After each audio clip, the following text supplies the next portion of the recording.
সাংগঠনিক দক্ষতা নিয়ে বেশি শিল্পী আমাদের দেশে বা পৃথিবীতে নেই। শিল্পীরা সাধারণত ইচ্ছে করলে তারা যত ভালো সংগঠন করতে পারেন, তাদের মধ্যে যে একটা এক ধরনের শৃঙ্খলাবোধ আছে, কিন্তু সকলেই কাজে লাগান। আমাদের থেকে একটু সিনিয়র অত্যন্ত খ্যাতিমান হয়েছিলেন গণেশ পাইন, কিন্তু তিনি ধারে কাছে যেতেন না। তিনি নিজের ছবিটা কোনোরকম করে এঁকে সোসাইটিতে দিয়ে আসতেন এবং সোসাইটি তাকে যা কিছু আজ যে তার সুনাম, যদি সোসাইটি তার যে গ্রুপ, সেই গ্রুপ সাহায্য না করত, তাহলে গণেশ পাইন হতেন না। কিন্তু আমরা সেই ধারে কাছে ছিলাম না। বিকাশদার মধ্যে একটা প্রবৃত্তি ছিল। বিকাশদাও কিছু ঝাঁপিয়ে টাপিয়ে পড়তেন। যখন আমরা একসঙ্গে মেলা করেছি, বিকাশদা খুব বেশি লাফালাফি করেছেন, এসেছেন। কিন্তু পরে বিকাশদার সফলতা বিকাশদাকে আর এদিকে থাকাতে দেয়নি। বড্ড বেশি তথাকথিত আত্মকেন্দ্রিক হয়ে গিয়েছিলেন। আমার সমসাময়িক সবচেয়ে কাছের বন্ধু সেই সময় অসিত পাল। অসিত একদিকে ছবি আঁকে, অসিত গান গায়, অসিত দল বেঁধে গান গাইত। অসিত বেশ কয়েকজনকে নিয়ে তখনকার দিনে সাইক্লোস্টাইলে ম্যাগাজিন, সেই ম্যাগাজিন প্রকাশ করত। এই পাড়াটা রমানাথ মহিন্দ্রা স্ট্রিট, এই পাড়ার কোনো কিছুই তেমন পরিবর্তন হয়নি। কিছু দোকান, কিছু প্রকাশক তারা এসেছেন, আর সমস্ত কিছু সেই গলি, সেই বাড়ি অধিকাংশই রয়ে গেছে। এবং আমি যেখানে বসে আছি, এই বাড়িটাও অ্যাকচুয়ালি আমার জন্মস্থান বলা যেতে পারে, এবং বলা যেতে পারে এখানেই আমি জন্মেছি। পাশের ঘরটাতে কোনো একটা সময় আমিও ছিলাম। আমরা পুরো বাড়িটা নিয়েই থাকতাম। এখানে একটা গ্যাস পোস্ট ছিল।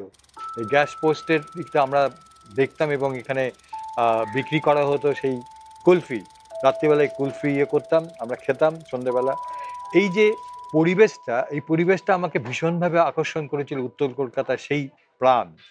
এবং এইখানেতে একটি প্লেন দেওয়াল ছিল, অনুপ্রেরণা দেওয়ার মতন দেওয়াল ছিল তখন। যে প্রথম রেলগাড়ি চড়েছি, এবং রেলগাড়ি চলে আসার পরেতে রেলগাড়ির ছবি আঁকলাম আমি এখানেতে চক দিয়ে, এবং আমার কাছে সেটা খুব মজার ছিল। এবং সেই প্রথম আমার বলা যেতে পারে ছবিতে হাতে করি।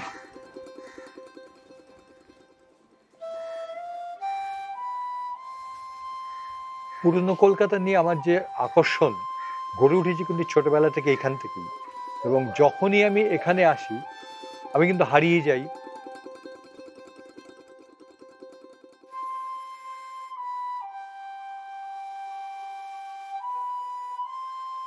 পুরনো কলকাতার মধ্যে যে প্রাণটা আছে, এই প্রাণটা প্রতিটা মুহূর্তে আমি নিজে অনুভব করি, এবং যার ফলেতে আমার সব লেখার মধ্যে, আমার ছবির মধ্যে সেই পুরনো কলকাতাটাকেই আমি বারবার ঘুরে ফিরে আনি।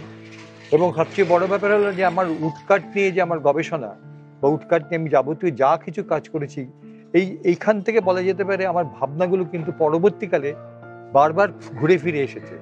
সেই কলকাতা, উত্তর কলকাতা, ঘিঞ্জি জায়গা, মানুষের মধ্যে মানুষের ঠক্কর লেগে যাওয়া, সবকিছুর মধ্যে একটা প্রাণ ছিল। এবং উত্তর কলকাতাতে এই যে কাঠখোদাই যারা করেছেন, তারাও কিন্তু ওখানকারই বাসিন্দা, এবং ওখানে থেকে থেকেই কাজ করেছে। তা আমি ঘুরে ফিরে ওখানে যাওয়ার সেই জায়গাটা, বাসনাটা আমার তৈরি হয়েছে এখান থেকে।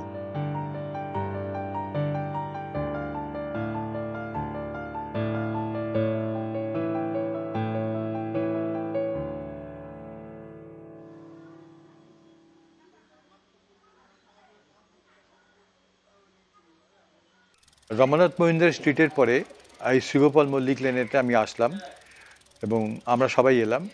11 নম্বর শ্রীগোপাল মল্লিক লেনে উঠলাম। পরবর্তীকালে 65 শ্রীগোপাল মল্লিক লেনেতে আমি ওখানে আলাদাভাবে থাকা শুরু করলাম আমার নিজের সুবিধের জন্য, ছবি আঁকার জন্যে। এবং আর্ট কলেজ অবধি আমি এখানেতেই থাকি, তারপর এখান থেকে আমাকে চলে যেতে হয়। তো এখান থেকেই আমার কিন্তু অনেক কিছু দেখা। যখন শৈশব থেকে বেড়ে উঠছি দেখতে পাচ্ছি আমার পাড়াতে কত পুজোতে লাইট লাগানো হচ্ছে। চৈত্র সংক্রান্তিতে আমার কিন্তু খুব একটা মজাদার অভিজ্ঞতা হতো। 4 দিন 5 দিন ধরে এখানে গাজনের মেলা বসতো এবং এই গাজন থেকে কিন্তু আমার ছবি আঁকার অনেক ভাবনা এসেছে। এই যে মজাটা, যখন বাবার হাত ধরে যেতাম ছাতুবাবু বাজারেতে চড়কের মেলা, চড়ক দেখতে, এবং মার সঙ্গে যেতাম কলেজ স্কোয়ারেতে চড়কের মেলা দেখতে। তো এই মেলা এবং এই উৎসবগুলো কিন্তু আমাকে ভরিয়ে দিয়েছিল।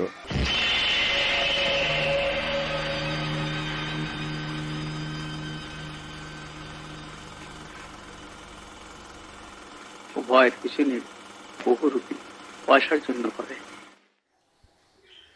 এখানেই কাছাকাছি থাকতেন গণেশ পাইন। গণেশ পাইনের সঙ্গে তখন আমার নিয়মিত আড্ডা হতো এবং গণেশ পাইন আমাকে নানা রকমভাবে শিল্পে অনুপ্রাণিত করেছেন। এবং এই পাড়াতেই যে কালী পুজো হতো, সেই কালী পুজোর প্রদর্শনীতে প্রথম আমার ছবি আঁকা এবং সেখানে পুরস্কার পাওয়া। তারপরে এখান থেকেই আমার আর্ট কলেজে ভর্তি হওয়া। আর্ট কলেজ এখান থেকেই করেছি যতদিন ছিল। তারপরে তা ধীরে ধীরে ধীরে নানা সংগঠনের মধ্যে যখন যুক্ত হয়ে বললাম, আমরা নিজেরা তৈরি করলাম সিন্নন্তু। আমার এই 65 নম্বর শ্রীগোপাল মল্লিক লেন, এই ছিল সিন্নন্তুর ঠিকানা। এখান থেকেই আমরা বড়াল বাড়িতে বিভিন্ন রকম অনুষ্ঠান করতাম, রাইচাঁদ বড়ালের বাড়িতে। তো পুরো সিন্নন্তু এবং আমাদের সমস্তটাকে নিয়ে ছিল আমার জীবনেতে একটা পুরো অনুষ্ঠান। আর্ট কলেজে ভর্তি হব, শিল্পী হব, ভবিষ্যতে অনেক রকমভাবে ছবি আঁকার জগতে নিজেকে তুলে ধরবো, এই স্বপ্ন হয়তো অনেকেরই থাকে, আমারও ছিল। তো এই স্বপ্ন দেখতে তো সকলেরই ভালো লাগে, কিন্তু যখন এই স্বপ্ন দেখার সঙ্গে বাস্তবের জায়গাটা আসে এবং সেটা যদি না মেলে যে কতটা ভয়ঙ্কর হয়ে উঠতে পারে, সেটা আমিও নিজেও দেখেছি। অনেকেই আর্ট কলেজে এসেছে, সুযোগ পাইনি, চলে গেছে। আমি আর্ট কলেজে সামহাউ পেয়েছিলাম। যবে আমি আবেদন করি ভর্তির জন্য, আমি সেই বছরই সুযোগ পেয়েছিলাম। সেটা হচ্ছে 1967 সাল। অনেক স্বপ্ন নিয়ে আমি তখন এখানে এসেছি, কিন্তু একই সঙ্গে যেরকম স্বপ্ন ছিল শিল্পী হওয়া, আবার কখনো কখনো দুঃস্বপ্নও নেমে এসেছে যে কোথাও কোথাও কেন জানি না আমার সঙ্গে অনেক বঞ্চনা এসে গেছে। এবং এই বঞ্চনার সম্মুখীন যখন আমি হয়েছি, আমার তখন আর কত বয়স, কিন্তু লড়ে গেছি, আমি থামিনি। আমি এই জায়গাটা থামিনি, কিন্তু আমি আমার জায়গাতে সঠিক আছি। হঠাৎ করে যদি যখন দেখি যে আমরা সবেমাত্র ভর্তি হয়েছি, তারপরেই দেখা যায় যে এখান থেকে কিছু দাদারা তারা মিছিল করে চলে যাবেন কিনা একাডেমি অফ ফাইন আর্টসে, ওখানেতে লেডি রানু মুখার্জির প্রতিষ্ঠানে। তাদের অনেক প্রতিবাদ করার কি আছে, আমাদের সঙ্গে যেতে হবে, বুঝি বা না বুঝি আমাদের সেই মিছিলে হয়তো যেতে হয়েছিল। পরবর্তীকালে যখন দেখা গেল যে সবটাই খুব কৃত্রিম ছিল এবং সঠিক ছিল না, আমি তখন ধীরে ধীরে লেডি রানু মুখার্জির সংস্পর্শে আসি এবং একাডেমিতেও যাই, এবং গিয়ে যখন এই সমস্ত ঘটনাবলী আলোচনা করি, তখন তারা সত্যি হাসে এবং বলে, যারা ওইখানে মানে প্রতিবাদ করছে তারা দেখো আমার এখানে এসেও নানা রকমভাবে সুযোগ সুবিধা নিচ্ছে। আমি সেটা শুনে অবাক হয়ে গেছি। যাই হোক, আমি কিন্তু একাডেমি অফ ফাইন আর্টসে লেডি রানু মুখার্জির কাছে, তার সান্নিধ্যে আমি আসা শুরু করলাম, এবং সেইটাও যে কতটা দুঃস্বপ্নের কাজ হয়ে দাঁড়াবে ভবিষ্যতে এই আর্ট কলেজ, আমি তখনও জানতাম না। নিজে শুধু ছবি আঁকবো না, একটা ছবির পরিবেশের মধ্যে যাতে সবাই আসতে পারে সেরকম ধরনের কিছু কিছু ভাবনাও আমি ভাববো। এই ভাবনা ভাবতে গিয়ে মাথার মধ্যে নানা রকম পোকা কিলবিল করে। আমার সঙ্গে ছিল রতন আমার সহপাঠী, খুব সহযোগিতা করতো আমার বিভিন্ন রকম ভাবনাকে রূপ দেওয়ার জন্যে। তো এখানে থাকাকালীনই প্রথম বছরই আমরা দেখলাম যে সবাই মিলে চেষ্টা করছে যে উত্তরবঙ্গে তখন বন্যা হয়েছে, তাদেরকে সাহায্য করার জন্য। তো আমরা এখানেতে সব ছাত্রছাত্রীরা রয়েছি, তো আমরা কি করতে পারবো না কোনো রকমের সাহায্য? তো এই ভাবনা থেকে তখন আমরা ঠিক করলাম যে না, আমরা এখানকার ছাত্রছাত্রীরা শুধু না, এখানকার যারা শিল্পীরা রয়েছেন, বড় বড় শিক্ষক যারা রয়েছেন, তাদের ছবি নিয়েও আমরা এখানেতে একটা এক্সিবিশন করব। তো যেই ভাবনা সেই কাজ শুরু করে দেওয়া হলো, এবং সবাই মিলে খুব সত্যিকারের সাহায্য করার জন্য একদম এগিয়ে আসলো। আমরা সেই তথ্য কেন্দ্র তখন ছিল, তথ্য কেন্দ্রতে এক্সিবিশন করবো বলে তখন ঠিক হলো জানুয়ারি মাসেতে। এবং জানুয়ারি মাসেতে এই প্রদর্শনী থাকাকালীন আমরা জানি যে রাজ্যপালের আছেন, রাজ্যপালের হাতে আমরা যা টাকা পয়সা আছে আমরা তুলে দেবো। তো তখন কিন্তু আমরা সেই তথ্য কেন্দ্রের অনুমতিটা পাইনি। তো আমরা কিন্তু তখন সরাসরি রাজ্যপালের কাছে আবেদন জানিয়েছি যে আমরা এরকম এক্সিবিশন করবো, আপনি উদ্বোধন করবেন। এবং সেইটাতে রাজ্যপাল সঙ্গে সঙ্গে রাজিও হয়ে গেলেন। এবং তারপরে রাতারাতি দেখা গেল যে ওই তথ্যকেন্দ্রে যেটা আমরা পাবো না বলে ঠিক ছিল, আমাদের জন্য একটা আলাদা করে প্রদর্শনী কক্ষ তৈরি হলো। সেই প্রদর্শনী কক্ষেতে আমরা এক্সিবিশন করলাম এবং সেই এক্সিবিশনেতে গোপাল ঘোষ অংশ নিলেন, রথীন মৈত্র অংশ নিলেন এবং আমাদের এখানকার সিনিয়র যারা শিল্পী ছিলেন তারা অংশ নিলেন, আমরা তো ছিলামই। লেডি রানু মুখার্জি এসেছিলেন এবং ধরমবীরা ছিলেন তখন রাজ্যপাল, তিনি এসে উদ্বোধন করলেন এবং এই উদ্বোধনের দিনেই তিনি অনেকগুলো ছবি নিলেন, লেডি রানু মুখার্জি নিলেন। যখন আমরা শিল্প চর্চা করছি কলেজেতে, তখন আমরা একটা অভাব বোধ করতাম খুবই, যেটা হচ্ছে বৌদ্ধিক চর্চা। তো আমাদের সঙ্গে তখন সবটাই ছিল প্র্যাকটিক্যাল, কোনো রকম থিওরিটিক্যাল ক্লাসের বলে কিছু ছিল না। তো ফলে আমরা নিজেরাই ঠিক করলাম, ক্লাসের আমার বন্ধুরা রয়েছে এবং আরও অন্যান্যরা, যখন শ্রীনন্ত আমরা তৈরি করেছি, তো আমরা মাঝে মাঝে শিল্প নিয়ে আলোচনা করতেই পারি। যেখানেতে আমাদেরই শিক্ষক গণেশ হালুই আছেন, সত্যেন ঘোষাল আছেন, তারা এসে বলবেন বিভিন্ন সময়তে শিল্পের বিভিন্ন পর্যায়ে। বিশেষ করে তখন আমরা খুব আগ্রহী ছিলাম যে গণেশ হালুই অজন্তাতে গেছেন এবং বেশ কিছুদিন ওখানে থেকে অজন্তা মুরাল স্টাডি করেছেন, তার টেকনিক্যাল জিনিসগুলো স্টাডি করেছেন, সেই সম্পর্কে আমরা শুনতে চাই। তো এইভাবে আমরা কিন্তু শ্রীনন্তু থেকে আমরা প্রতি মাসেতে একটা দুটো করে এরকম ধরনের সেমিনার করতাম, যেখানেতে আমাদের কলেজের ছেলেমেয়েরা এবং বাইরের ছেলেমেয়েরাও তো আসতো।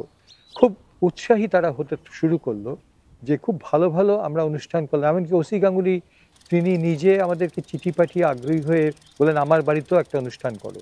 তো ওসি গাঙ্গুলির বাড়িতেও আমরা অনুষ্ঠান করলাম বিজন চৌধুরীকে নিয়ে গিয়ে। আমি এবং রতন দুজনে মিলে পরামর্শ করতাম যে চলো আমরা বোম্বেতে যাই, বোম্বেতে গিয়ে আমরা আমাদের এই বাংলা শিল্পীদের ছবি তুলে ধরি। রতন তো শুনে অবাক হয়ে গেল, বলে বোম্বেতে আমাদের কোনো হল বুকিং নেই, কিছু করিনি, সেখানে 2-3 বছরের আগে হল পাওয়া যায় না, ওখানে গিয়ে কী করে হবে, আরে চল না দেখা যাক না। তো আমরা সব শিল্পীদের কাছ থেকে এই প্রস্তাবটা রাখলাম এবং তারা স্বচ্ছন্দে রাজি হলেন তাদের সব ছবি দিতে। বিকাশ ভট্টাচার্য, গণেশ পাইন, তারপর কার্তিক পাইন, লালু প্রসাদ সাউ, কে নয়, প্রত্যেকেই ছবি দিলেন। এবং তাদের ছবি নিয়ে আমরা একত্রিত করে আমরা কি করলাম, লেডি রানু মুখার্জিকে একদিন বললাম যে আমরা এরকম যাচ্ছি, আপনাকে কিছু চিঠি লিখে দিতে হবে বোম্বেতে। এবং তিনি স্বচ্ছন্দে রাজি হয়ে গেলেন এবং বললেন যে আমি লিখে দিচ্ছি, তুমি যাও। এবং বোম্বেতে আমরা গিয়ে, আমরা বেশ কয়েকজন গিয়েছিলাম, সেখানেতে জানা নেই, পরিচয় নেই, কিছু নেই, কিন্তু আমরা সেখানে রাতারাতি আমরা কিন্তু পরিচিতি তৈরি করে দিলাম। আমরা র্যাম্পার্ট আর্ট গ্যালারি বলে একটা গ্যালারি পেলাম, সেখানেতে আমরা এই বাংলা সব শিল্পীদের ছবি আমরা প্রদর্শন করতে পেরেছি এবং ওখানকার যে রিভিউ বেরিয়েছিল, দারুণ রিভিউ। ওখানকার স্থানীয় যেসব শিল্পীরা ছিলেন তারাও খুব কর্ডিয়ালি আমাদের সঙ্গে ব্যবহার করেছেন, তারা আমাদের কাজ দেখেছেন, উৎসাহিত করেছেন। কিন্তু আমরা একটুখানি মর্মাহত হয়ে গেলাম যখন আমরা এতটা কাণ্ড করে আসার পরে যখন এই কলেজে ফিরে এলাম, দেখলাম কলেজেতে তাদের অনেকেই দেখলাম খুব নিরুৎসাহিত হয়ে রয়েছে এই এক্সিবিশনটা দিয়ে এবং মনে হয়েছে তারা যেন আমরা যেন একটা কি বাজে কাজ করে এলাম বোম্বেতে গিয়ে। এবং এই জায়গাটা আমাকে কিন্তু খুব কষ্ট দিয়েছে।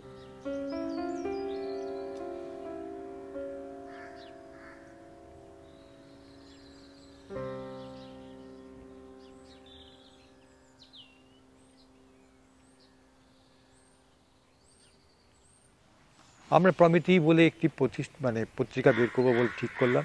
নামকরণটা করেছিলেন রঘুনাথ গোস্বামী এবং তিনি প্রথম প্রচ্ছদটাও এঁকে দিয়েছিলেন।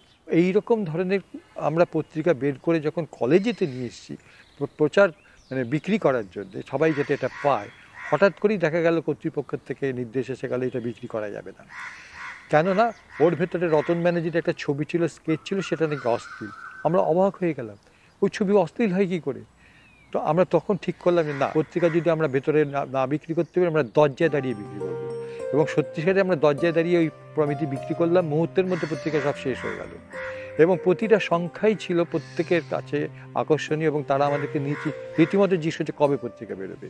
আমি সেই সাইক্লোস্টাইলের বিশেষ কাগজে ওই লেখাগুলো লিখতাম। সেই সাইক্লোস্টাইল কাগজেই বিকাশ ভট্টাচার্য ড্রয়িং করেছিলেন একটা শক্ত জিনিস দিয়ে, নিডলের মতন।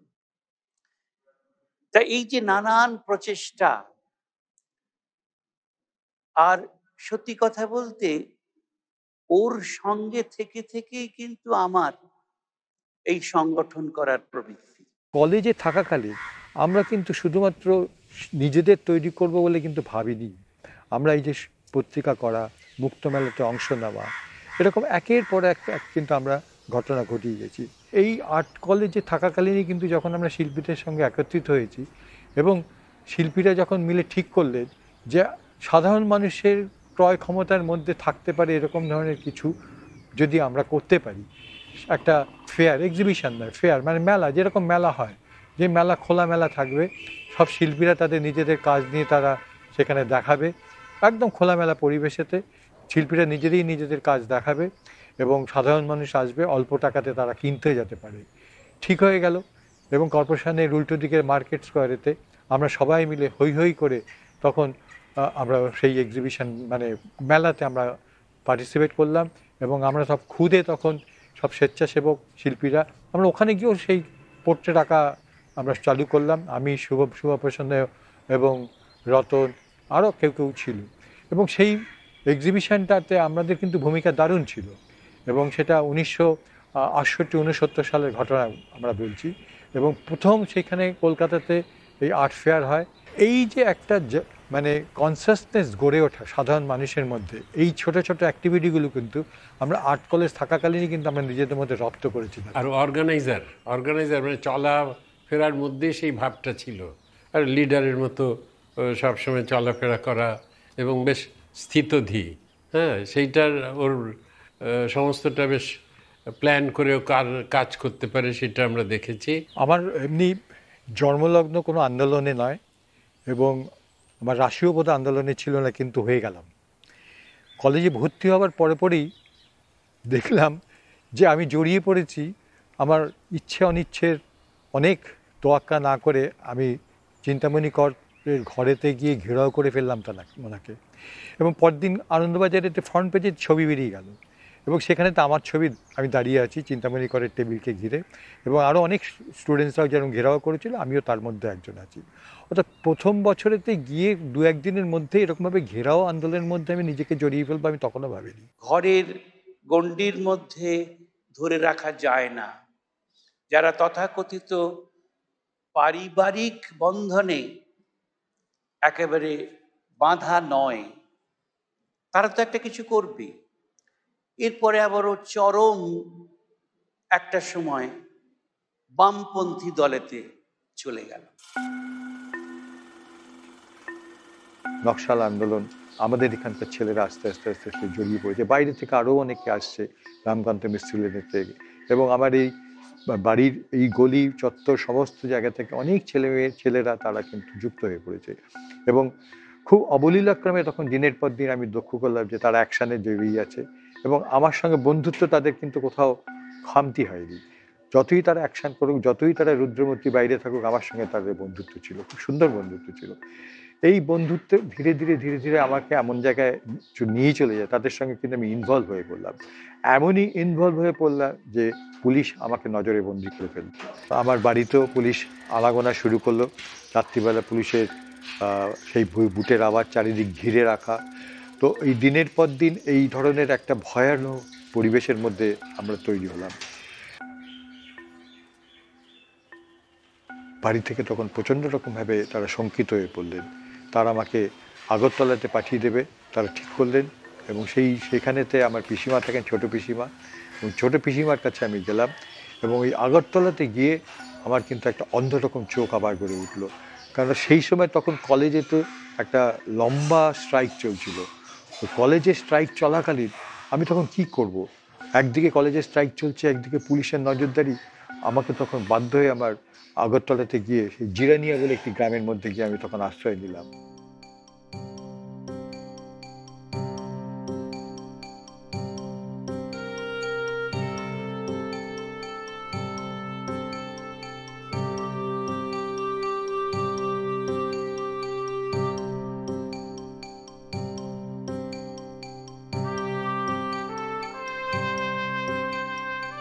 ওখানেতেও আমি দেখলাম যেটা হচ্ছে আমাকে পুলিশের ঘেরাটোপের মধ্যে থাকতে হচ্ছে। এই পুলিশের ঘেরাটোপ আমাকে সারাক্ষণ আমাকে তাড়িয়ে বেড়াচ্ছে। তাই আমাকে ঠিক করতে হলো, আমাকে ছবি এঁকে আমাকে এখানে প্রদর্শনী করে আমার জায়গাটাকে এখানে প্রতিষ্ঠিত করতে হবে, আমাকে পরিচিত হতে হবে নিজেকে। তো সেইটা করতে গিয়ে আমি স্থানীয় অনেক শিল্পীর সঙ্গে আলাপ হলো, লেখকের সঙ্গে আলাপ হলো, হয়ে আমি আগরতলাতে আমি এক মস্ত বড় প্রদর্শনী করলাম।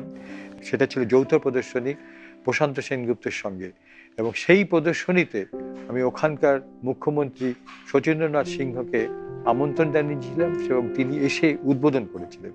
আমার সেই উদ্বোধনের পর থেকে আমার সাপ মুক্তি হলো। আমি তখন আগরতলা এবং ত্রিপুরাতে যথেষ্ট পরিচিত একজন হয়ে উঠেছি। ত্রিপুরাতে আমার প্রদর্শনী খুব সফল হলো এবং আমার লেখা বই নির্মাল্য এবং নির্মাল্য ওখান থেকে প্রকাশিত হলো প্যালেস কম্পাউন্ড থেকে। এবং তারপরেতে আমি যখন আনন্দে ভাসবো বলে ভাবছি, এমন সময় সংবাদ এলো আর্ট কলেজ থেকে আমাকে স্টাক অফ করে দেওয়া হয়েছে। আমি খুব মর্মাহত অবস্থাতেই কলকাতাতে ফিরে এলাম, কিন্তু আমি আমার নিজের এই পাড়াতে ফিরে আসার মতন আর আমার তখন পরিস্থিতি ছিল না। আমার বন্ধুর কাছে থাকলাম, আমার বন্ধু আশ্রয় দিল, এবং শেষ অবধি বেচারাম ঘোষ আমার সেই ঘনিষ্ঠ বন্ধু, সেই কর্পোরেশনের ঠিকাদার, তিনি তার 26 নম্বর ডক্টর শ্রেণীতে তাকে সাময়িকভাবে আমাকে জায়গা দিলেন। এবং তারপরে কর্পোরেশনের যেই ছাদ আছে, এই ছাদেতে তাদেরই একটি ঘর তারা তৈরি করেছিলেন, এবং সেই ঘরেতে বললেন আপনি থাকুন। সেই ঘর তখনও সম্পূর্ণ হয়নি, আপনি এখানেই থাকুন। তখন আমি ওইখানের থেকে কিন্তু অনেক ছবি আঁকতে পেরেছি।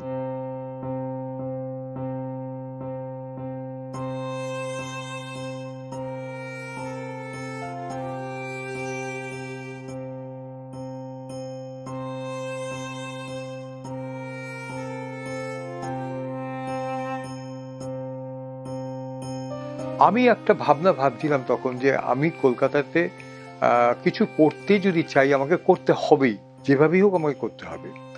তখন আমি দুপুরবেলাতে এরা যখন ওই ঘরের মধ্যে সবাই দলবদ্ধভাবে আছে নিজেদের ব্যবসায়িক কাজকর্ম করার ক্ষেত্রে, আমি ইউএসআইএস লাইব্রেরিটা ব্যবহার করতাম, সেখানে গিয়ে পড়াশোনা করতাম, সেখানেই লেখালেখি করতাম, অনেক কাজ আমি ওখানে করতাম। দুপুরবেলাটা ঠান্ডার সময়, ঠান্ডাতে আমি থাকতে পারতাম এবং ভালোভাবে থাকতাম। তো ওখান থেকে আমার পোয়েট্রি বলে একটি পত্রিকা আমি দেখেছিলাম, আমেরিকার পোয়েট্রি পত্রিকাটা দারুণ দেখেছিল। ওই পোয়েট্রি পত্রিকাটা দেখে আমার মনে হয়েছে যে আমি এখান থেকে একটা ভালো পত্রিকা বের করতে পারবো না। তো সেই ভালো পত্রিকা নিদর্শন হিসেবে আমি তখন ভাবলাম যে আর্টিস্ট নামে আমি একটা পত্রিকা বের করবো।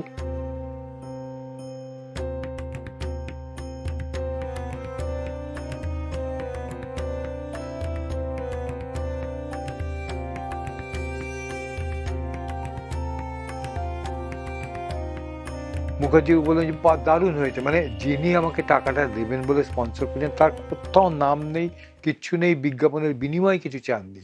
তিনি তখন আমাকে 5,000 টাকা দিয়েছিলেন এটা খরচা করার জন্য, এবং সত্যি আমি আপ্লুত হয়ে গেছি।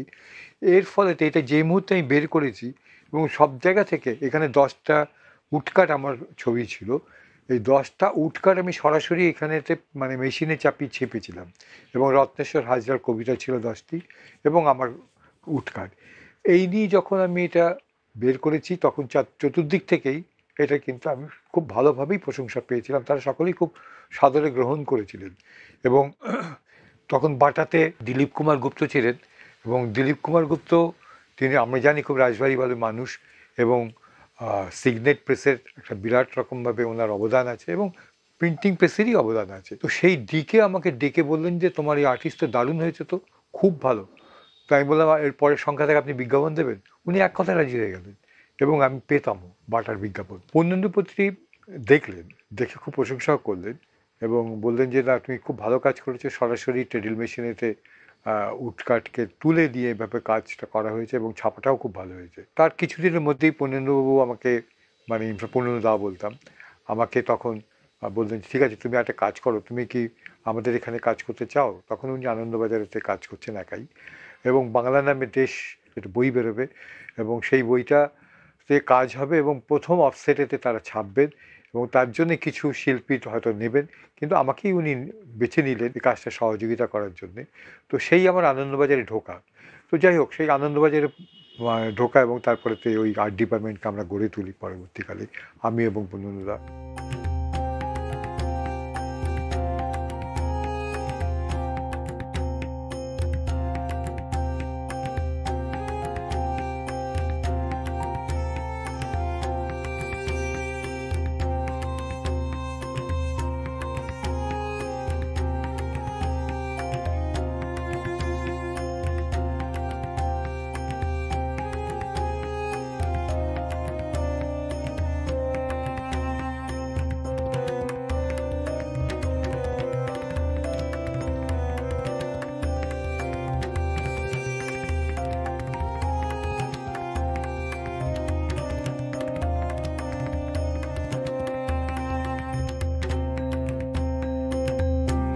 নানান রকম কাজকর্ম। একদিন হঠাৎ শুরু করলো চলমান শিল্প, গরুর গায়ে ছবি এঁকে সেই গরুও যাচ্ছে, চলমান শিল্প হচ্ছে। সুতরাং একটা মানুষ যদি খ্যাপা না হয়, যার মধ্যে পাগলামি নেই, তার তো বড় হতে পারে না। আমরা সকলেই কেউ না কেউ একটা পাগল। আমি বিদেশের এই সমস্ত গ্যালারিগুলো বা ছবি দেখে আসার পরে মনটা আরেকটু যেন উন্মুক্ত হলো। সেই মুক্ত মনা নিয়ে যখন আমি কলকাতাকে দেখছি, সেই কলকাতার চেহারাটা কিন্তু আমার কাছে তখন নতুনভাবে দেখা দিল। আমি একাডেমি অফ ফাইন আর্টসে গেছি, নিয়মিতই যেতাম, এবং সেখানে গিয়ে একদিন শুনলাম যে বাদল সরকারকে ওর যে ওইখানকার যে রিহার্সাল রুম ছিল শতাব্দী, সেখানেতে কয়েক মাসের টাকা বাকি থাকার ফলেতে তাকে উঠে যেতে বলা হয়েছে। এবং বাদল সরকার তার একাডেমি অফ ফাইন আর্টসের সামনে ওই খোলা মাঠটায়, যেটা আর কি ভিক্টোরিয়ার সামনে পাশে বলা যায়, সেখানেতে উনি স্পাটাকাস করছেন এবং রাস্তার লোক ভিড় করে দাঁড়িয়ে দেখছেন। আমি একাডেমিতে তখন প্রতুলবাবু অফিসে ইনচার্জ ছিলেন এবং লেডি রানু মুখার্জি খুব ঘনিষ্ঠ, তিনি তার সব কিছু। তাকে জিজ্ঞেস করলাম, কী ব্যাপার বাদলবাবু বাইরে কেন এরকমভাবে দিচ্ছে? না, আমার অনেক মাসের বাকি পড়ে গেছে, ভাড়া পড়ে গেছে, সেই জন্য আমরা উঠে যেতে বলেছি। তাহলে বাদল সরকারকে উঠে যেতে বলা তো মানে এটা তো খুব সংস্কৃতির প্রতি এটা একটা বাতুলতা মাত্র, এটা তো খুব অন্যায়। বলে কিছু করার নেই, এটা তো আমাদের তো দেখতেই হবে না। তো আমার তখন মনের মধ্যে একটা ভীষণ রকমভাবে প্রতিক্রিয়া হলো যে বাদল সরকারের মতন শিল্পীকে ওখান থেকে চলে যেতে হলো কিনা কয়েক মাসের টাকা বাকি আছে বলে। এবং তিনি তখন থার্ড থিয়েটার করছেন রাস্তাতে, উন্মুক্ত খোলা আকাশের নিচেতে, যেখানেতে উন্মুক্ত প্রাঙ্গণে সাধারণ মানুষ এসে চুপচাপ দাঁড়িয়ে তার নাটক দেখছেন বা রিহার্সাল দেখছেন, যেটাই হোক। খুব আটপৌড়ে একটা ব্যাপার ছিল, চারদিকে গোল করে দেখছেন। এইখান থেকে আমার মনের মধ্যে কিন্তু একটা ভাবনা তৈরি হলো, যেটা হচ্ছে যে শিল্পকে কিন্তু বাইরেই আনা দরকার। ঘরের গণ্ডির মধ্যে যদি শিল্প থাকে, মানুষ কিন্তু আসবে না সহজে।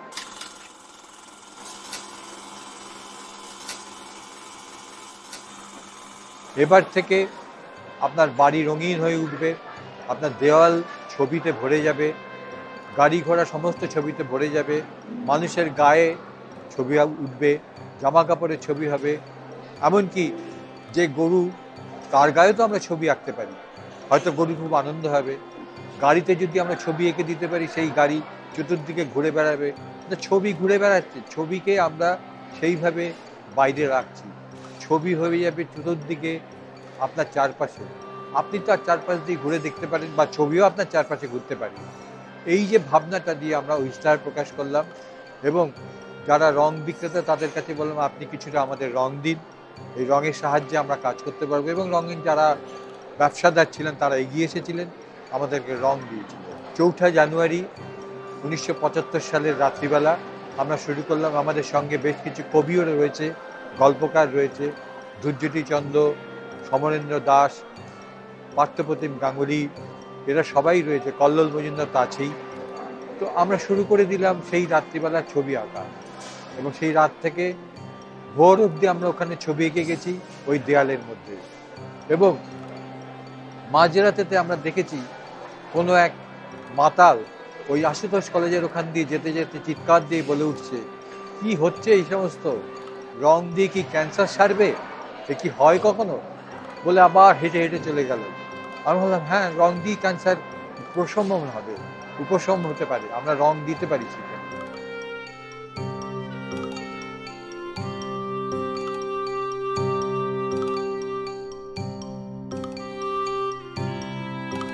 কবি এবং গল্পকাররা তারাও খুব অস্থির হয়ে উঠেছে কতক্ষণে তাদের লেখা দেয়ালে হবে।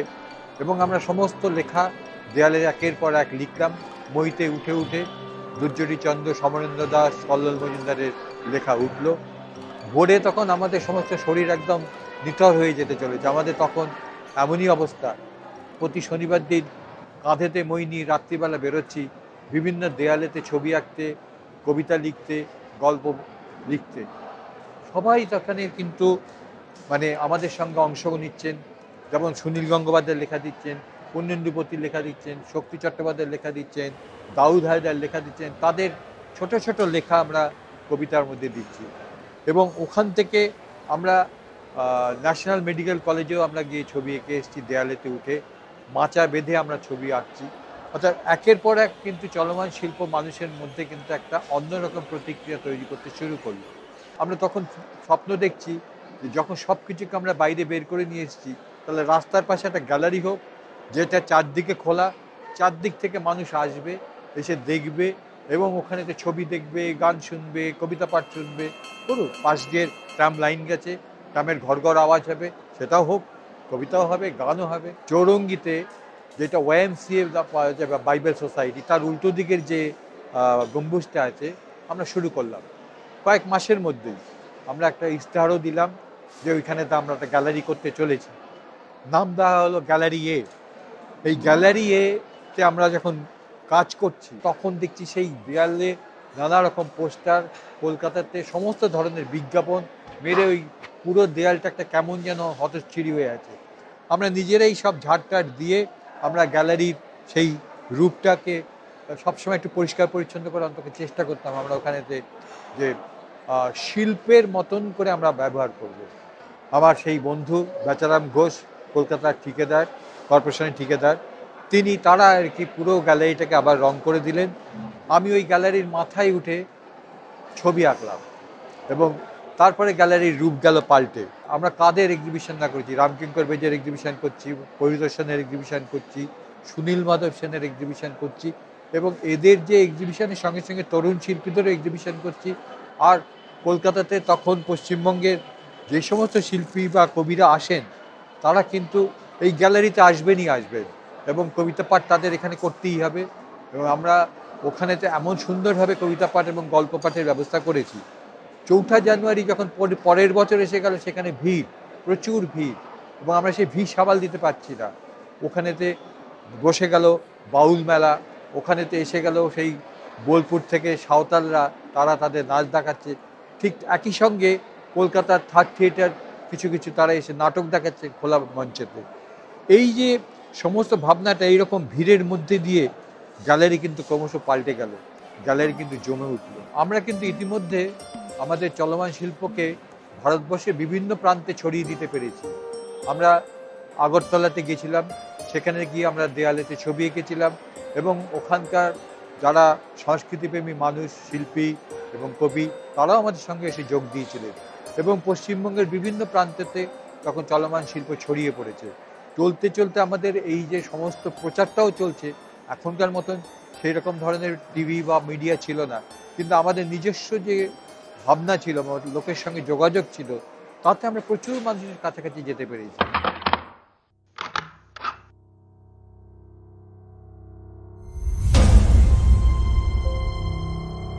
সারা দেশেতে যে জারি হওয়া জরুরি অবস্থা, সেই জরুরি অবস্থাতে আমরা অবাক হয়ে গেলাম। আমাদের সেই গল্প লেখা, প্রবন্ধ লেখা বা কবিতা, সেই ছবি তারা মুছে দিয়েছেন। এই নিয়ে সারা কলকাতার শিল্পীরা প্রতিবাদে ঝাঁপিয়ে পড়লো। আমরা তখন খুব বিমর্ষ হয়ে পড়েছিলাম। তখন সুনীল গাঙ্গুলি বলেছিলেন, অসিত, তোমরা 3 বছর ধরে আন্দোলন করেছো, মানুষের মধ্যে কিন্তু সমস্ত কিছু ছড়িয়ে গেছে, আর যদি এটা বন্ধ হয় কিচ্ছু ক্ষতি নেই, বরঞ্চ তোমাদের এই আন্দোলন মানুষের মধ্যে গেঁথে থাকবে, তোমাদের যে কাজ করার তোমরা করেছো। আমরা সুনীলদার কথা সম্মান জানিয়ে বললাম, ঠিক আছে, চলমানের ভাবনা আমরা তাহলে এখানে আপাতত বন্ধ করছি, কিন্তু চলমান চলতে চলতে মানুষের মধ্যে আমরা কিন্তু যেটা ছড়িয়ে দিতে পেরেছিলাম, একটা সংক্ষিপ্ত বুলেটিন আমরা প্রতি মাসে বের করতাম। সেটা নামই দেওয়া হয়েছিল চলমান শিল্প ক খ গ এবং ইংরেজিতে ডাইনার, এবং এটা ইংরেজি এবং বাংলা দুটো ভাষাতেই আমরা করেছিলাম। আমরা সমকালীন কলকাতা বলে একটি পত্রিকা শুরু করলাম। এটার সঙ্গে চলমানের কোনো সম্পর্ক নেই, কিন্তু একটি সাদামাটা পত্রিকা, এর মধ্যে কোনো কিচ্ছু নেই, কিন্তু আমরা এটার মধ্যে কিন্তু আমাদের ভাবনাটাকে তুলে ধরতাম যে এইরকমভাবে সাহিত্যে সরকারি অনুদান বা ললিত কলা, এই সমস্ত জিনিসগুলোকে নিয়ে আমরা লেখালেখি শুরু করলাম। সম্পূর্ণভাবে একটা সমালোচনার পত্রিকা, এবং এইটাও কিন্তু আমরা ক্রমশ মানুষের মধ্যে ছড়িয়ে দিতে পেরেছিলাম। সমস্ত আটপৌরে ভাবনাগুলো কিন্তু আমরা এইভাবে ধীরে ধীরে ধীরে ধীরে নিয়েছি। এর মধ্যে কোনো চাকচিক্য নেই, এর মধ্যে কোনো বড় আভিজাত্য দেখানো নেই। আমাদের অনেক কিছু দেখাবার জন্য কিছু করা নয়, সবটাই ছিল সাধারণ মানুষকে আমরা শিল্পের দিকে নিয়ে আসা। কেউ স্বীকার করুক বা না করুক, আমাদের তাতে কিছু যায় আসে না, কিন্তু চলমান শিল্প যেটা করতে চেয়েছিল সেটা করতে পেরেছে। মানুষের মধ্যে শিল্প ভাবনাকে গড়ে দেবার একটা অন্তত শুরু তারা তৈরি করতে পেরেছিল। তার আগে কি শিল্পের ভাবনা ছিল না? নিশ্চয়ই ছিল, কিন্তু এরকম ব্যাপকভাবে মানুষের মধ্যে শিল্প সাহিত্যকে নিয়ে তাদের মধ্যে এই সচেতনতাটা কিন্তু আমরা কিছুটা হলেও পেরেছিলাম করতে। সেটাই ছিল চলমান শিল্পের একটা বড় সাফল্য।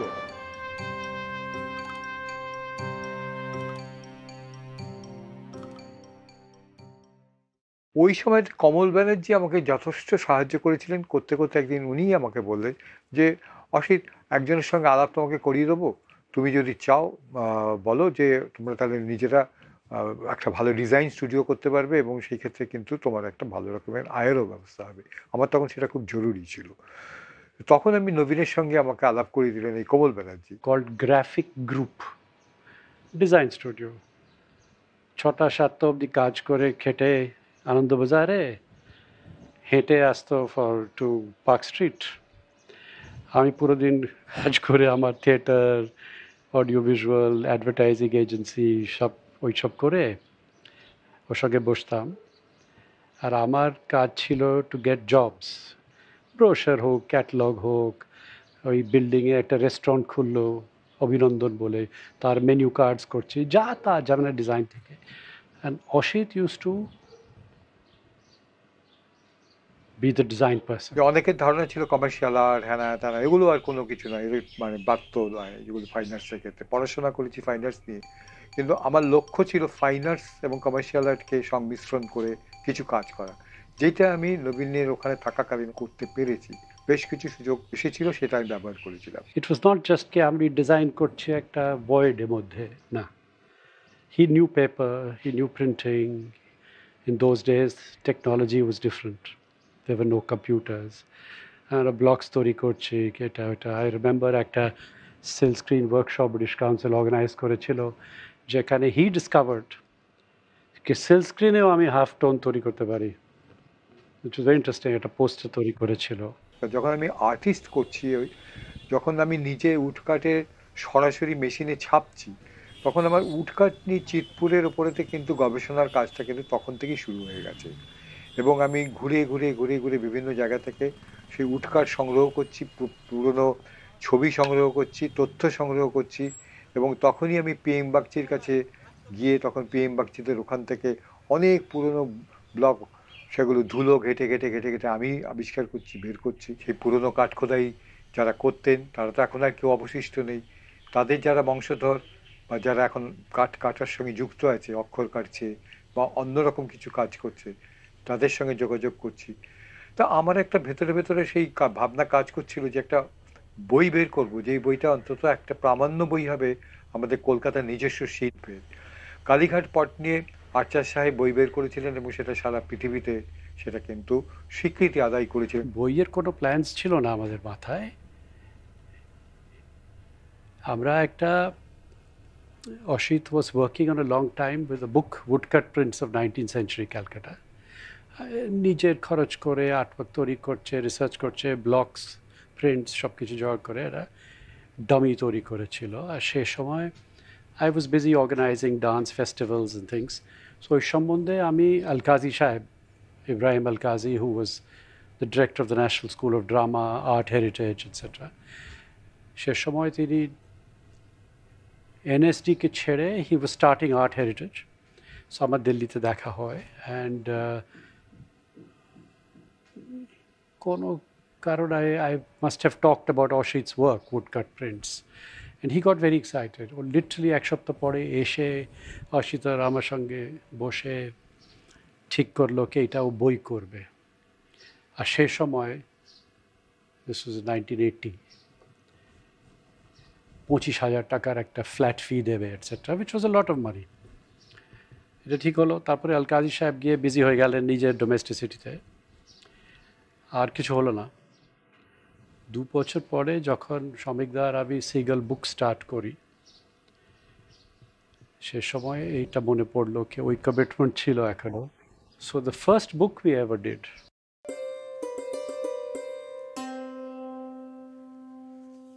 actually there were 4 books. Woodcut Prince of 19th Century Calcutta, Badal Sarkarer 3টি নাটক, রিচার্ড শেকনারের একটা থিওরিটিক্যাল রামলীলার উপরে, আর মৃণাল সেনে আকালে সন্ধানে। এবং বইয়ের যে ডিজাইনিং পার্টটা আমি রেখেছিলাম নিজের হাতেতে, এবং নানা রকমভাবে এক্সপেরিমেন্ট করে গেছি বইটার মধ্যে দিয়ে, যে উডকাট যেরকমভাবে তার একটা ব্যাপার আছে, তার মধ্যে থেকে নান্দনিকতা বেরিয়ে এসেছে, সেই জায়গাটা কোনো কোনো অংশ আমি একদম বড় বড় ব্লো আপ করে দিয়েছিলাম যাতে পাঠক বুঝতে পারে। এবং এর ফলে হয়েছে কি, এর প্রোডাকশনটার জায়গা থেকে আমরা চেষ্টা করেছি যে কাঠখোদাই শিল্পীরা যতটা নিখুঁতভাবে কাজ করার চেষ্টা করেছেন তার লাইন বাই লাইন, সেগুলোকে আমরা যতটা পারবো দেখাবো। He was very organised, very sensible, ওর আমাকে ধরে একটু ম্যানেজ করে, he use to keep me in line in a nice kind of way.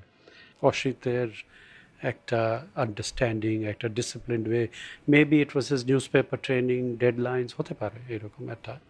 প্যারালি কিন্তু ও আর্ট করে যাচ্ছে, all his other artistic activity, paintings or events, right? So a so-called commercial design plus or life as a painter, as an artist, এটা parallelly চলতে থাকতো।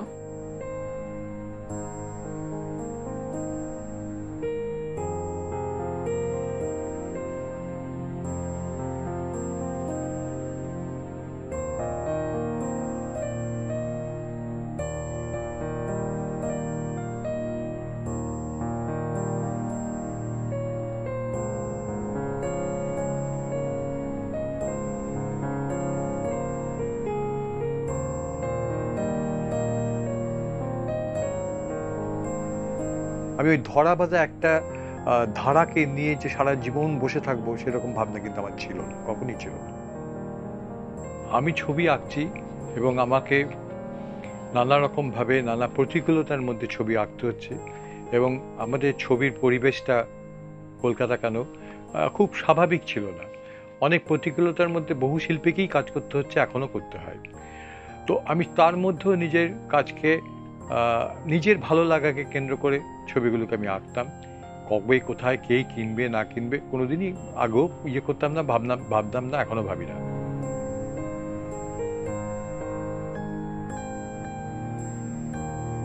কাক নিয়ে অনেকেই ছবি এঁকেছেন এবং কাক একটা খুব প্রিয় বিষয়, পৃথিবীর অনেক শিল্পীরাই করেছেন, অনেক কবিরাও কাককে নিয়ে কাজ করেছেন, এবং আমার কাছেও মনে হয়েছে কাক এক দার্শনিক পাখি। এবং সেই কাকের মধ্যে আমি নিজেকে খুব ভীষণভাবে যুক্ত করে আমি পুরো শহরটা পরিভ্রমণ করতাম রাত্রিবেলা, যেন কাকের পিঠে চড়ে রয়েছি।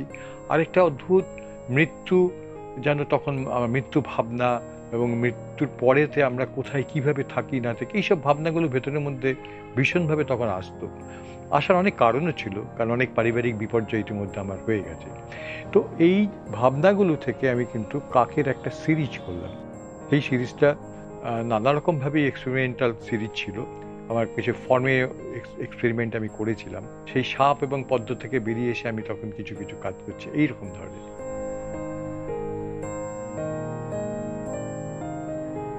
আমি দেখেছি সেই মুক্তির সাল তৈরি করার জন্য, মুক্তির দশক তৈরি করার জন্য এখানকার ছেলেরা কীরকম প্রাণপণ লড়াই করে যাচ্ছে। এবং সেই নকশাল পিরিয়ডেতে তখন আমি দেখেছি কলকাতা শহরেতে যেরকম দেয়াল ছেয়ে গিয়েছিল, যে চীনের চেয়ারম্যান, আমাদের চেয়ারম্যান, আবার যারা রাতারাতি শহীদ হয়ে যাচ্ছে, তোমায় ভুলিনি ভুলবো না, সেই নামগুলো তাকে উল্লেখ করে লেখাও হচ্ছে, সেগুলো আমাকে ভীষণ রকমভাবে হন্ট করতো। আমি সেই দেয়ালের সেই লেখাগুলোকে নিয়ে, সেই দেয়ালের এবড়ো খেবড়ো কলকাতা শহরকে নিয়ে আমি আবার ছবি আঁকলাম নতুন ধরনের। আমি গ্রাফিটি সিরিজ নাম দিলাম, এবং সেই গ্রাফিটি সিরিজে সেই দেয়ালের মধ্যে যেন আমি নিজেকে দেখছি, আমি যেন নিজেকেই শহীদ করে নিয়েছি, আমার ছবি দেয়ালেতে উঠে গেছে, অথচ আমি শহীদ হয়ে গেছি।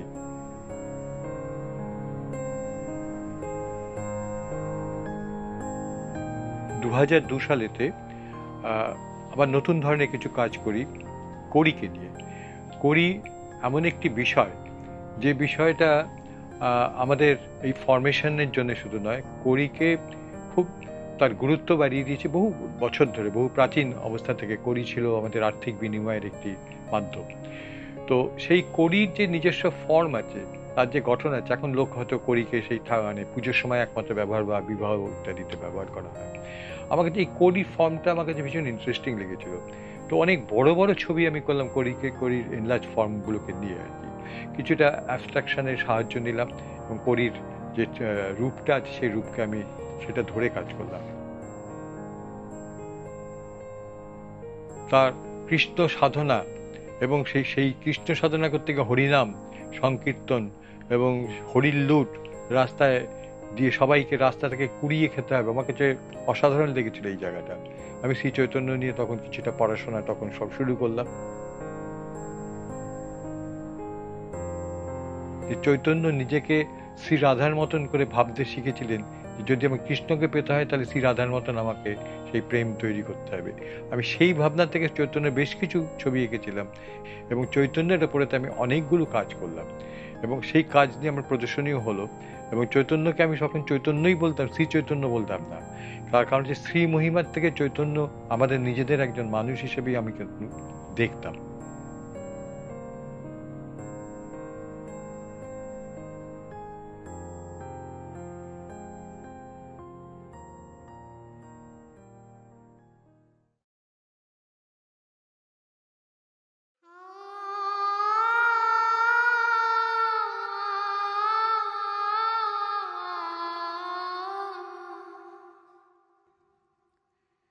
ওর নানান রকম বিয়োগ ব্যথাও জীবনে সহ্য করেছে।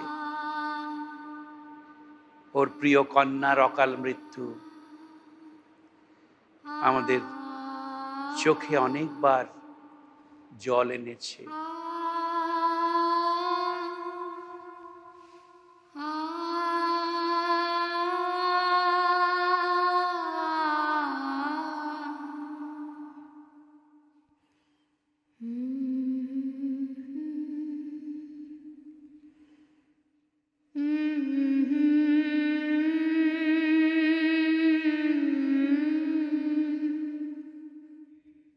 আমি অনুভূতিকে পাওয়ার জন্য, যেন আমি মেয়েকে ছুঁতে পারছি, এই মেয়েকে ছুঁতে পারছি, এই অনুভূতি পাওয়ার জন্য আমি 3 ডাইমেনশনাল কাজের মধ্যে আমি তখন ঢুকলাম। ব্রোঞ্জের স্কাল্পচার আমি মেয়েকে কেন্দ্র করে অনেকগুলো করলাম, সবই আমার মেয়েকে কেন্দ্র করে, সবকটা ছবি মানে সবকটা স্কাল্পচার। এই কাজগুলোকে নিয়ে তারপর পরবর্তীকালে এক্সিবিশন হয়েছে এবং একাডেমি অফ ফাইন আর্টসে অনেকেই এসেছিল এবং যে সমস্ত বন্ধুরা আমাকে কাজের মধ্যে টেনে নামিয়েছে, আমি তাদের কাছে কৃতজ্ঞ, অবশ্যই কৃতজ্ঞ, সারা জীবন থাকবো।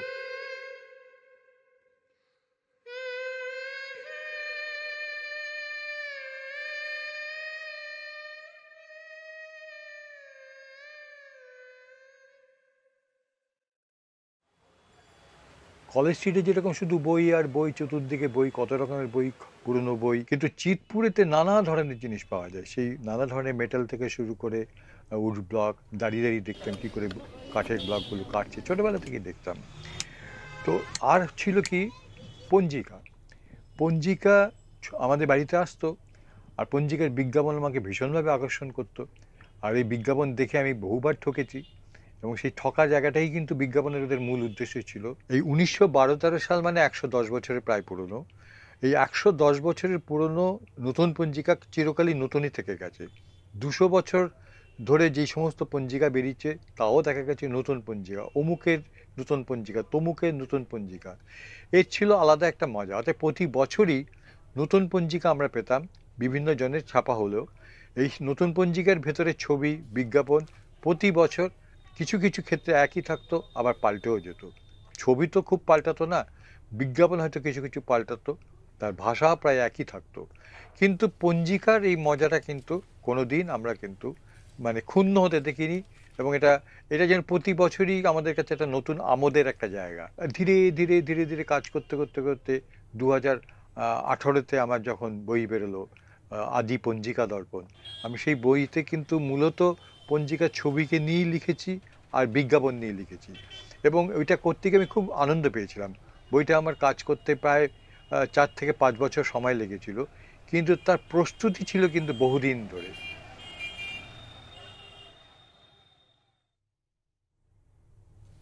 সিগাল থেকে আমার উডকাট বইটা বেরোবার পরে 1983 সালে, তারপর থেকে কিন্তু আমি একটা অন্য রকমের কাজের মধ্যে ঢুকে গেলাম উডকাট নিয়েই। তখন আমি দেখলাম প্রিয়গোপাল দাস বলে একজন শিল্পী, এমনিতেই শিল্পীদের কোনো হদিশই পাওয়া যায় না, তো প্রিয়গোপাল দাসের আমি কিছু হদিশ পেলাম এবং তার ছবি, এবং সেটা খুব কাকতালীয়ভাবে সেই পরিবারের সঙ্গে আমার যোগাযোগ হয়ে যায় এবং অদ্ভুতভাবে সেই তার বাড়িতে একটা অ্যালবাম পাওয়া গেছিল, যে অ্যালবামটা ইনফ্যাক্ট মানে রদ্দি কাগজের সঙ্গে বিক্রি হয়ে যাচ্ছিল। তো সামহাউ সেই অ্যালবামটাকে ধরে রাখা হয়েছিল, আবিষ্কার করা হয়েছিল। আমি ওই অ্যালবামের ওপরে দীর্ঘদিন ধরে কাজ করলাম, বলতে গেলে প্রায় 30 বছর হয়ে গেছে। তো সেই কাজ করতে করতে প্রিয়গোপাল দাসকে আবিষ্কার করলাম যে একজন ব্যক্তি, তিনি প্রায় অবনীন্দ্রনাথ থেকে সমসাময়িক বলা যেতে পারে, 1 বছরের এদিক ওদিক। তো একই সঙ্গে যে নিজের বাড়িতে স্টুডিও তৈরি করে, কোথাও শেখেননি, কোনো আর্ট স্কুলে পড়াশোনা করেননি, তো একটা ব্যাপক রকমভাবে নিজে একটা প্রতিষ্ঠান হয়ে উঠেছিলেন, যে জীবিত থাকাকালীন কলকাতাতে 4টে বাড়ি করেছিলেন এবং বেশি বছর বাঁচেননি। তো এই যে শুধুমাত্র কাঠ খোদাই করে একটা ইউরোপিয়ানদের সঙ্গে পাল্লা দিয়ে আমাদের এখানকার একজন শিল্পী যে এইরকম একটা পর্যায়ে যেতে পারে, সেইটা কিন্তু আমি আমার বইতে ধরার চেষ্টা করেছি। 2013 সালেতে সিগনেট থেকে প্রকাশিত হয় প্রিয়গোপাল দাসের বইটা, এবং এই বইটা করে অন্তত তার 400-450 ছবি আমি একত্রিত করার একটা সুযোগ পেয়েছি। এখনো প্রচুর ছবি আছে ওর। এই কাজ, এগুলো স্থায়ী প্রভাব আমাদের শিল্পকলার ক্ষেত্রে, আমাদের সামাজিক ক্ষেত্রে ওর এই কাজগুলো একটা স্থায়ী প্রভাব থাকবে। কারণ আমরা এগুলো না করলে আমরা দেখতে পেতাম না। ধরো উডকাটের উপরে যে কাজগুলো করেছে, চিতপুরের উডকাটের উপরে, সেই সবগুলো কিন্তু আমাদের এত জানা ছিল না। এমনকি আমরা যখন আর্ট কলেজেও পড়তাম, আমরা তখন আর্ট কলেজের ওই হরেনবাবুর উডকাট ছাড়া আমরা কিছু দেখিনি। হয়তো ওই সময় আমি দেখলে আমার কাজের ওপর তার একটা প্রভাব পড়তো। এগুলো খুবই ইন্টারেস্টিং ব্যাপার, মানে এগুলো হয়ে থাকে এরকম। তো হরেনবাবুর কাজই আমরা দেখেছি, বা কলেজের যেসব কাজ, কলেজের বইয়ের মধ্যে এগুলো ছিল না, কারণ আমাদের আর্ট কলেজের লাইব্রেরি ছিল ব্রিটিশ টাইম থেকে, সেখানে এই ধরনের উডকাটের বই ছিল বলে আমার মনে পড়ে না। তো সুতরাং এইটা একটা বড় কাজও করেছে, যেগুলো চিরস্থায়ী হয়ে থাকবে আমাদের শিল্পকলার চর্চার ক্ষেত্রে।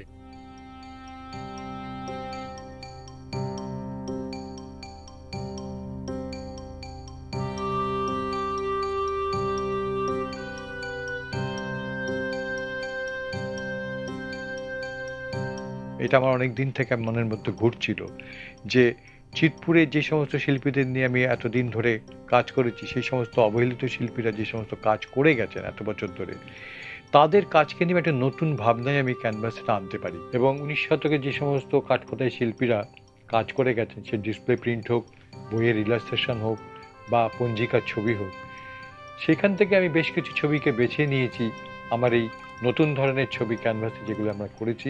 একটা পপুলার ফর্ম আমি তার মধ্যে দেওয়ার চেষ্টা করেছি, তার সঙ্গে ফোক এলিমেন্টসকে আরও মিশিয়েছি, এবং আমার ভাবনা, আমার রং সেইখানে তাদেরকে কাজ করেছে।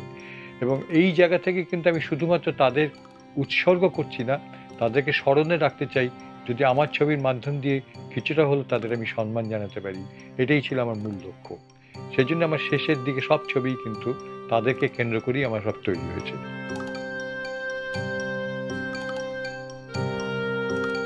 অসিত তার শারীরিক যে সমস্ত বাধা বিপত্তি ছিল, সেইটাকে বিরুদ্ধে গিয়ে সে এক অপূর্ব কাজকর্ম করতে শুরু করলো। এই খোদাইকারদের ঘিরে, এই খোদাইকারদের কাজকর্মের ধারাকে নিজের কাজের মধ্যে প্রভাবিত করে তার বয়ে গেছে সেই ভাবনাটা, সেই দর্শনটা, সেই প্রকাশটা, অভিপ্রকাশটা, তার এই নতুন ধরনের কাজ, যেটা আমাকে খুব আকর্ষিত করেছে। ওর ধরন থেকেও বেরিয়ে এসছে এবং যথেষ্ট আকর্ষণীয় কাজ, এবং আমার এগুলো ভালো লেগেছে এই রিসেন্ট কাজগুলো। এই সমাজ সচেতনতার ওর নানান ধরনের প্রকাশ পেয়েছে। সেই অপরকে নিয়ে যেভাবে ও ভেবেছে, সেই অপরের মধ্যেও সমাজ সচেতনতা ছিল, আছে, এবং ও ওর যে কাজকর্ম, যেসব মানুষদের নিয়ে কাজকর্ম করেছে, যে মানুষদের সঙ্গে ও দীর্ঘ সময় কাটিয়েছে এবং তাদের সম্বন্ধে প্রায় একটা রিসার্চ ওয়ার্কের মতো কাজ করেছে, সেইটা খুবই উৎসাহব্যঞ্জক এবং সেটা খুব আমাকে অনুপ্রাণিত করেছে। এবং এই দিক থেকে ওর সাফল্য আমি কামনা করি, যে ওর কাজকর্মের জায়গা থেকে এক ধরনের কনসিস্টেন্সি পাওয়া যায়, যে একটা ধারাবাহিকতা পাওয়া যায়, খুঁজে পাওয়া যায়, যে বারবার ও ফিরে ফিরে গেছে এই সমাজ গোষ্ঠীর সাথে সাথে, সমাজ গোষ্ঠীর সঙ্গে থাকতে চেয়েছে, তাদের নিজেকে অন্তর্ভুক্ত করতে চেয়েছে। তো সেই বিষয়টা আমাকে খুব অনুপ্রাণিত করেছে। এ হচ্ছে কর্মী লোক, খুবই কর্মী লোক। ওর একটা প্রত্যয়, সাহস, এই সাহস প্রত্যয় থেকেই ও যে কাজে হাত দিয়েছে, যেটা ভেবেছে সেটা করার চেষ্টা করেছে।